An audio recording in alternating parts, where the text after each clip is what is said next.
ایک مرتبہ سیدہ فاطمہ زہرا رضی اللہ عنہا کے پاس تشریف فرما تھے.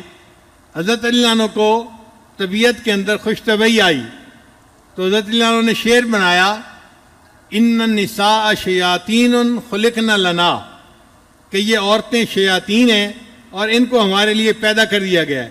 چونکہ نبی علیہ السلام نے فرمایا النساء حبائل الشیاطین، عورتیں شیطان کی رسیاں ہیں، شیطان ان رسیوں سے دوسرے بندے کو ٹیپ کر کے اپنی طرف کھینچتا ہے. انہوں نے اس پہ شعر بنایا ان النساء شیاطین خلقن لنا نعوذ باللہ من شر الشیاطین، ہم اللہ کی پناہ مانگتے ہیں ان شیاطین کے شر سے.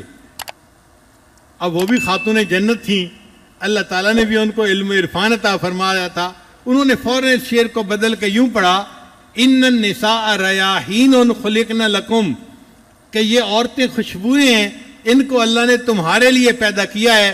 وَكُلُّكُمْ تَشْتَهِي شَمُّ الرَّيَاحِينِ، اور ہر بندہ تم میں سے ان خوشبوؤں کو سونگنے کے لیے ترستا پھرتا ہے. تو حضرت علی عنہ مسکرا پڑے، فاطمہ تم نے میرا اچھا جواب دے دیا. تو اللہ کی شان کہ اللہ تعالیٰ نے سیدنا علی کرم اللہ وجہہ کو بہت ذہانت عطا فرمائی تھی. چنانچہ ایک مرتبہ ایک مقدمہ لایا گیا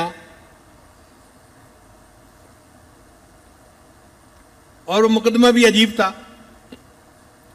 دو بندے تھے، مسافر تھے، سفر پہ چل رہے تھے.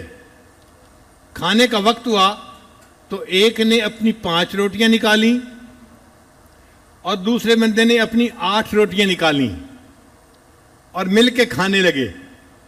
ایک تیسرا آدمی بھی شامل ہو گیا. سب نے کھانا کھایا. کھانا کھانے کے بعد جو تیسرا بندہ تھا اس نے 8 دینار دیے روٹیوں کے بدلے میں. اب جس کی 5 روٹیاں تھیں وہ کہتا تھا کہ 5 دینار میں لیتا ہوں، اور جس کی 3 روٹیاں ہیں وہ 3 دینار لے لے.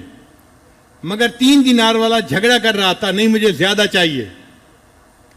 اب یہ مقدمہ حضرت علی عنہ کے پاس آیا.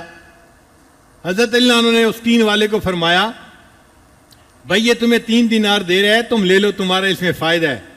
اس نے کہا نہیں جی نہیں، مجھے تو عدل و انصاف چاہیے، اپنا حصہ چاہیے. جب اس نے زیادہ کہا تو حضرت علی عنہ نے فرمایا پھر میں جو انصاف کروں گا تم اس کو قبول کرو گے؟ جی میں قبول کروں گا. حضرت نے فرمایا اچھا، جس کی 5 روٹیاں تھیں اس کو 7 دینار دے دیے جائیں اور جس کی 3 روٹیاں تھیں اس کو 1 دینار دیا جائے. اب وہ بڑے حیران، حضرت آپ نے یہ فیصلہ کیسے کیا؟ فرمایا فیصلہ قبول ہے تمہیں؟ اس نے کہا جی مجھے قبول ہے. فرمایا ہاں میں تمہیں لاجک بتا دیتا ہوں. لاجک یہ ہے ایک کے پاس 5 روٹیاں تھیں، ایک کے پاس 3 روٹیاں تھیں. اب اس کو 3 بندوں نے برابر برابر کھایا.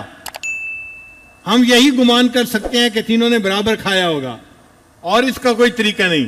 تو کس نے کتنا کھایا؟ ہم یہ کہہ سکتے ہیں کہ 8 روٹیاں بنی اور 3 بندے تھے تو 24 ٹکڑے بنے، تو ہر ایک نے 8 ٹکڑے کھائے. اب جس کی 3 روٹیاں تھیں اس کے 9 ٹکڑے بنتے ہیں، اور اس نے 8 ٹکڑے تو اپنے کھائے اور 1 ٹکڑا فالتو دوسرے بندے نے کھایا. اور جس کی 5 روٹیاں تھیں اس کے 15 ٹکڑے بنے، 5 تیے 15، اس میں سے 8 اس نے کھائے اور 7 ٹکڑے دوسرے نے کھائے. لہٰذا میں نے فیصلہ یہ کیا کہ 7 دینار اس کو دے دیے جائیں اور 1 دینار اس کو دے دیا جائے. ایک خارجی تھا، وہ حضرت علی عنہ کی خدمت میں حاضر ہوا اور اعتراض کرنے لگا حضرت آپ سے پہلے جو خلفائے راشدین تھے ان کے زمانے میں بڑی فتوحات ہوئیں، اسلام بڑا پھیلا، ان کے زمانے میں بڑا امن اور سکون تھا، اور آپ کے دور خلافت میں تو بس خانہ جنگی ہی ہوتی رہی، آپس میں ہی لڑتے رہے، اسی میں ہی وقت گزر گیا. حضرت علی عنہ نے اس کی بات سنی اور فرمایا کہ دیکھو جو مجھ سے پہلے خلفائے راشدین گزرے ان کے مشیر ہم تھے اور ہمارے مشیر تم ہو، اس لیے ان کے زمانے میں فتوحات ہوئیں اور ہمارے زمانے میں خانہ جنگی میں ہی وقت گزر گیا. ایسا جواب دیا کہ وہ بندہ منہ لٹکا کے چلا گیا.